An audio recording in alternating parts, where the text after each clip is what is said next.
ఆదిలాబాద్ మున్సిపాలిటీలో అవినీతి రాజ్యమేలుతోందా? అక్రమాలకు కేర్ ఆఫ్ అడ్రస్ గా మారుతోందా?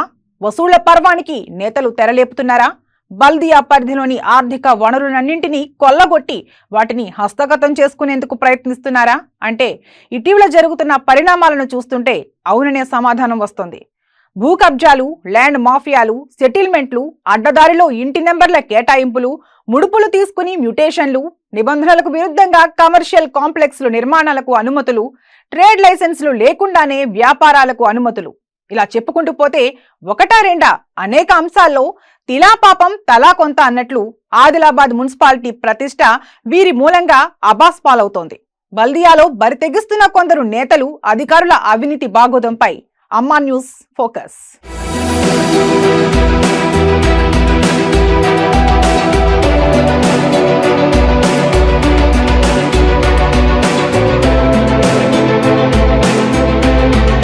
బల్దియాలో ద్వితీయ శ్రేణి నేత అన్ని తానై చక్రం తిప్పుతున్నారు.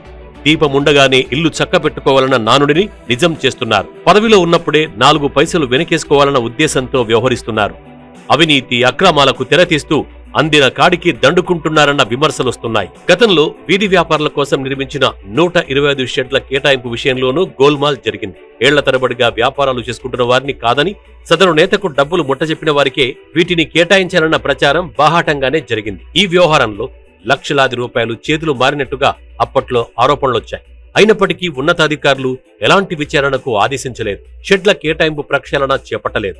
ఆదిలాబాద్ పట్టణంలో ఈ రోడ్ల మీద ఉన్నటువంటి ఎన్క్రోచ్మెంట్లన్నీ తీసేసి వీధి వ్యాపారస్తులకు పర్మనెంట్గా షెల్టర్లు కట్టించి వాళ్ళని ఒక క్రమ పద్ధతిలో రోడ్లు వెడల్పులో భాగంగా వాళ్ళని అడ్జస్ట్ చేస్తామని చెప్పినటువంటి ఈ టీఆర్ఎస్ ప్రభుత్వం షెల్టర్లు కట్టిన తర్వాత ఎవరైతే న్యాయపరంగా రోడ్ల మీద అమ్ముతున్నారో వాళ్ళకు కాకుండా వాళ్ళ ఒకటే ఇంట్లో 2కి 3కి మరియు ఇంట్లో ఓటు బ్యాంక్ రాజకీయాలు కూడా చేస్తూ మతపరంగా కూడా ఆలోచన చేస్తూ ఒక మతానికే వత్తాసు పలుకుతూ ఇలా మున్సిపల్ ముందర లక్ష్మణ్ అనేట ఆయన గత 15 సంవత్సరాల నుంచి అరటి పండ్లు అమ్ముతున్నాడు. మేము ఇప్పటికి 2-3 సార్లు అధికారుల దృష్టికి తీసుకోవడం జరిగింది. అయినా కూడా న్యాయం చేస్తలేరు. వాళ్ళకు ఒకటే అయితే ఓటు లేకుంటే నోటు. ఎన్నో లక్షల రూపాయలు చేతులు మారినటువంటి సందర్భం ఉన్నది. దానికి సాక్ష్యాలు కూడా ఉన్నాయి. అయినా కూడా చర్యలు తీసుకోకపోవడానికి కారణం ఏమంటే ఈ నిర్లక్ష్యంగా వ్యవహరిస్తున్నటువంటి అధికారులు తెలిసి తెలియనట్టు నటిస్తున్నారు. వీళ్ళు కూడా డబ్బులకు ఆశపడి రాజకీయ ఒత్తిళ్లకు లొంగి నిరుపేదలకు అన్యాయం చేస్తున్నారు. ఇప్పటికైనా ప్రభుత్వం తగిన చర్యలు తీసుకొని ఎవరైతే న్యాయంగా రోడ్లపై అమ్ముతున్నారో వాళ్లకు షెల్టర్ కేటాయించాలని మా యొక్క.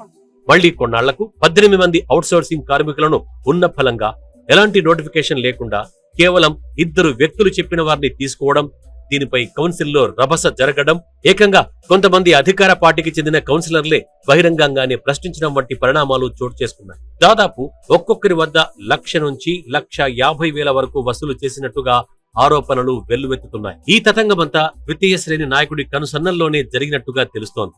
ఇది మరొక ముందే తాజాగా మళ్లీ డైట్ కళాశాల మైదానంలో ఎగ్జిబిషన్ ఏర్పాటుకు సదరు నేత ముడుపులు తీసుకుని పలుకుబడి ఉపయోగించి అనుమతులిప్పించారని ఇప్పుడు అధికార పార్టీలో అగ్గి రాజేస్తోంది.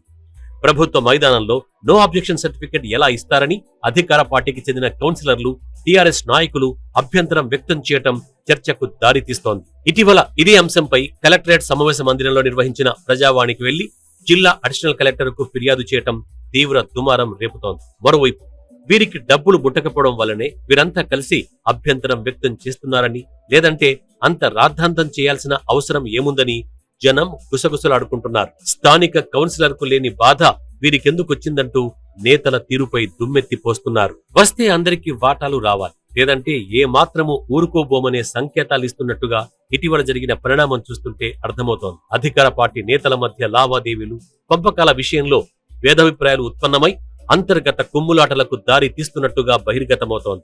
మున్సిపాలిటీలో అనేక సమస్యల మీద అవినీతి జరుగుతున్నను పత్రికలలో వార్తలు వస్తున్నాయి.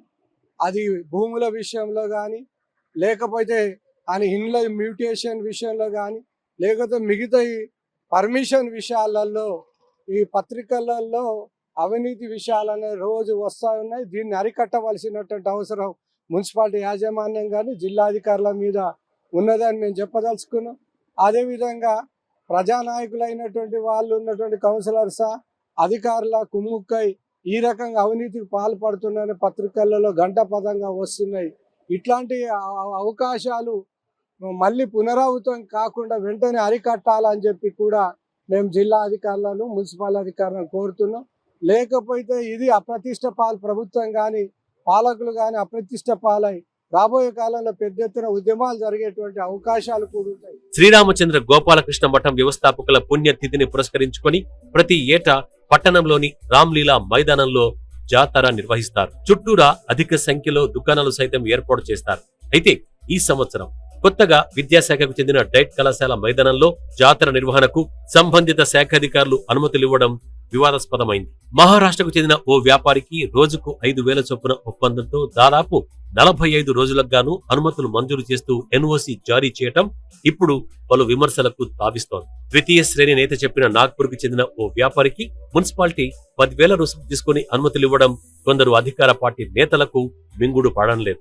వారికి కమిషన్లు అందకపోవడం మూలంగానే వీరంతా కలిసి అడిషనల్ కలెక్టర్ కు ఫిర్యాదు చేశారన్న వాదన వినపడుతోంది. నిజానికి డైట్ కళాశాలకు సంబంధించిన ఈ గ్రౌండ్ లో క్రికెట్ పోటీలు నిర్వహించడం, ఇతర ప్రైవేటు కార్యక్రమాలకు అనుమతులివ్వడం పట్ల గతం నుంచి అభ్యంతరాలు వ్యక్తమవుతున్నాయి. ఈ విషయంలో అనేక మార్లు స్థానికులు ఉన్నతాధికారులకు ఫిర్యాదు చేసిన సందర్భాలు సైతం ఉన్నాయి. కానీ రాజకీయ ఒత్తిళ్ల కారణంగా అనుమతులివ్వక తప్పని పరిస్థితి. ఈ క్రమంలోనే మళ్లీ ఎగ్జిబిషన్ నిర్వహణకు ఎన్ఓసి జారీ చేయడం పట్ల అధికార పార్టీలో చిచ్చు రేపుతోంది. మొత్తానికి ఈ వ్యవహారంపై అడిషనల్ కలెక్టర్ స్పందించి ఆర్డీఓను విచారణకు ఆదేశించినప్పటికీ ఎగ్జిబిషన్ గ్రౌండ్ లో పనులు మాత్రం కొనసాగడం కోసమెరుగు.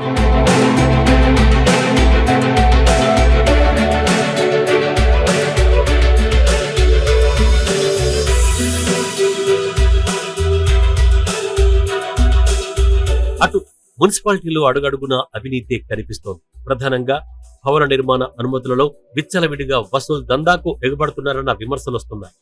ఇప్పుడంతా ఆన్లైన్ విధానం కొనసాగుతున్నప్పటికీ మున్సిపల్ అధికారులపై కొందరు నేతలు తీవ్రమైన ఒత్తిళ్లు చేస్తూ కావాలనే కాలయాపన చేయిస్తున్నట్టుగా తెలుస్తోంది. దీంతో గత్యంతరం లేక దరఖాస్తుదారులు ముడుపులు ముట్టజెప్పాల్సి వస్తోంది. ఇటీవల మున్సిపల్ పరిధిలో వినాయక్ చౌక్, నేతాజీ చౌక్ మార్గంలో వెలిసిన బడా సూపర్ మార్కెట్ కు అనుమతులివ్వడం కోసం కింది నుంచి పై స్థాయి అధికారి వరకు ముడుపులు ముట్టినట్టుగా విమర్శలు వెల్లువెత్తుతున్నాయి. నిబంధనల ప్రకారమే అనుమతులు మంజూరు చేసినట్టుగా మున్సిపల్ టౌన్ ప్లానింగ్ అధికారులు చెబుతున్నప్పటికీ దీనిపై పూర్తి స్థాయి విచారణ జరిపించాలంటూ ఫిర్యాదులు అందుతున్నాయి. లోతైన దర్యాప్తు జరిపితే తప్ప అసలు భాగోతం బయటపడదనే అభిప్రాయాలు వ్యక్తమవుతున్నాయి. సుమారు 20 లక్షల వరకు ముడుపులు ముట్టినట్టుగా చర్చ సాగుతోంది. స్థానిక నేతలతో పాటు అధికారులు వాటాలుగా పంచుకున్నట్టు ప్రచారం జోరందుకుంది. నిబంధనల ప్రకారం అనుమతులు జారీ చేసినందుకు సదరు అధికారులు ప్రయత్నించిన నేతలు అడ్డుపుల్ల వేస్తూ దరఖాస్తుదారులను తమ దారికి తెచ్చుకుంటున్నట్టు తెలుస్తోంది. ఆదిలాబాద్ కాన్స్టెన్సీ చూస్తే తండ్రి దోచుకుంటున్నాడు. మరి ఆదిలాబాద్ మున్సిపాలిటీలో కొడుకు మరి టిఆర్ఎస్ కౌన్సిలర్ దోచుకుంటున్నారు. ఎక్కడ బిల్డింగ్ కడితే అక్కడ పోయి నిలబడి పర్మిషన్ ఉందా, మరి మోటేషన్ చేసుకున్నారా లేదా అని పర్మిషన్ ఉన్నా పైసలు అడుగుతున్నారు. మరి ఏ టెండర్ అయినా కానీ వాళ్ళ మనుషులకే రావాలా, ఎవరైనా వేస్తే వాళ్ళకు పని చేయనియరు. మరి ఎవరైనా చేసిందంటే వాళ్లకు పెద్ద కమిషన్ అడుగుతున్నారు. మరి ఈరోజు ఆదిలాబాద్ మున్సిపాలిటీ పరిస్థితి చూస్తే చాలా ఘోరంగా ఉన్నది. ఎవరు పట్టించుకునే వాళ్ళు లేరు. ఎన్ని కంప్లైంట్ చేసినా ఏం చేసినా తండ్రి కొడుకు కలిసి కోట్లు సంపాదిస్తున్నారు, ప్రజల్ని గాలికిడ్స్ పెట్టినారు. నిజానికి టిఎస్ బీపాస్ ద్వారానే భవన నిర్మాణ అనుమతులు తీసుకోవచ్చు. ఈ విషయంలో కొందరు అవగాహన లేక లైసెన్స్డ్ ఇంజనీర్లను సంప్రదించడం మూలంగా వారు అడిగినంత ఇచ్చుకోవాల్సి వస్తోంది. ఈ లొసుగులని ఆధారం చేసుకుని బల్దియా నేతలు అక్రమ వసూళ్లకు తెరలేపుతున్నట్టుగా స్పష్టమవుతోంది. బల్దియా పరిధిలో వ్యాపారం చేయాలనుకునే వారు ముందుగా ట్రేడ్ లైసెన్స్ పొందిన తర్వాతనే వ్యాపార కార్యకలాపాలు కొనసాగించాలి. కొందరు వ్యాపారులు, నేతలు అధికారుల అండదండలతో ఎలాంటి అనుమతులు పొందకుండానే, ట్రేడ్ లైసెన్స్ లేకుండానే నిబంధనలు తుంగలో తొక్కి లక్షల రూపాయలు సంపాదిస్తున్నట్టుగా తెలుస్తోంది. ఇటీవల బడా సూపర్ మార్కెట్ విషయంలో ఇదే జరిగిందని బహిరంగంగానే విమర్శలు వస్తున్నాయి. సూపర్ మార్కెట్ ఏర్పాటు చేస్తే రూల్ ప్రకారం చుట్టూ పార్కింగ్ స్థలం, fire agreement, food safety, cell tax, GST, first aid box, community toilets తప్పనిసరిగా ఉండాలి. దీని ఆధారంగానే మున్సిపల్ అధికారులు ట్రేడ్ లైసెన్సులు జారీ చేస్తారు. కానీ సూపర్ మార్కెట్ వ్యాపారి ట్రేడ్ లైసెన్స్ కోసం దరఖాస్తు చేసుకున్న సంబంధిత వస్తువులు లేవన్న కారణంగా తిరస్కరించడంతో బల్దియా నేతలు జోక్యం చేసుకుని సదరు వ్యాపారికి అనుమతులు ఇప్పించినట్టుగా చర్చ సాగుతోంది. మన బల్దియా మున్సిపాలిటీలో అధికారులు తర్వాత ఈ యొక్క అధికార పార్టీకి సంబంధించిన ప్రజాప్రతినిధుల ఆకడాలకు హద్దు లేకుండా పోయింది. చిన్న పేదవాడు రూపాయి కూడబెట్టుకొని ఒక ఇల్లు కట్టుకుంటా అని అనుకుంటాడు. ఆయన మున్సిపాలిటీ చుట్టూ ఒక 100 సార్లు తిరిగినా కానీ మొటేషన్కి లంచం, బిల్డింగ్ పర్మిషన్కి లంచం, హౌస్ పర్మిషన్కి లంచం, ఓనర్షిప్ సర్టిఫికేట్ కావాలంటే లంచం, ఇలా నడుస్తుంది. ఇప్పటికైనా అధికారులు స్పందించి కొద్దిగా పేదవాళ్ళకి అండగా ఉండాలి, ఇలాంటి అక్రమాలని అడ్డుకోవాలని కోరుతున్నాం. ఈ అధికార పార్టీకి సంబంధించిన ప్రజా ప్రతినిధులు కూడా ఇలా వ్యవహరించడం పైన మేము ఒక అర్థం దాఖలు చేస్తున్నాం. ఇక మ్యుటేషన్ జారీ విషయంలోనూ ఇదే జరుగుతోంది. ముడుపులు ముట్టందే మ్యుటేషన్లు చేయడం లేదని తెలుస్తోంది. కొంతమంది అధికారులు దళాలతో కుమ్మక్కై ఈ మ్యుటేషన్ల దందాకు తెరలేపారు. డబ్బులిస్తే చాలు ఓపెన్ ప్లాట్లు, ఇళ్లు, ప్రభుత్వ అసెంబ్లీ భూములు ఎలాంటి డాక్యుమెంట్స్ లేకున్నా అక్రమంగా అసెస్మెంట్ తో పాటు అడ్డదారిలో మ్యుటేషన్ జారీ చేస్తున్నారని, అదే రూల్స్ ప్రకారం వెళ్తే ఏళ్ల తరబడిగా కార్యాలయం చుట్టూ తిప్పుకుంటున్నారని జనం గగ్గోలు పెడుతున్నారు. ఇటీవల ప్రభుత్వం జారీ చేసిన ఉత్తర్వుల ప్రకారం రిజిస్ట్రేషన్ శాఖ ద్వారానే ఓపెన్ ప్లాట్లు, ఇళ్లు, స్థలాలు వంటివి రిజిస్ట్రేషన్ చేసుకున్నప్పుడే వాటి మొత్తం విలువలో మ్యుటేషన్ కోసం 14% రిజిస్ట్రేషన్ శాఖ దరఖాస్తుదారుల నుంచి తీసుకోవాలి. సంబంధిత డాక్యుమెంట్లను ఆన్లైన్లో మున్సిపల్ రెవెన్యూ విభాగానికి పంపాలి. వీటిని సంబంధిత అధికారులు ఆన్లైన్లో పరిశీలించి క్షేత్రస్థాయి విచారణకు వెళ్లాలి. అక్కడ లైవ్ లో ఫోటో తీసుకుని కొలతలు పరిశీలించాలి. వాటి హద్దులు గుర్తించి 15 నుంచి 20 రోజుల్లో దరఖాస్తుదారుకు మ్యుటేషన్ పత్రం జారీ చేయాలి.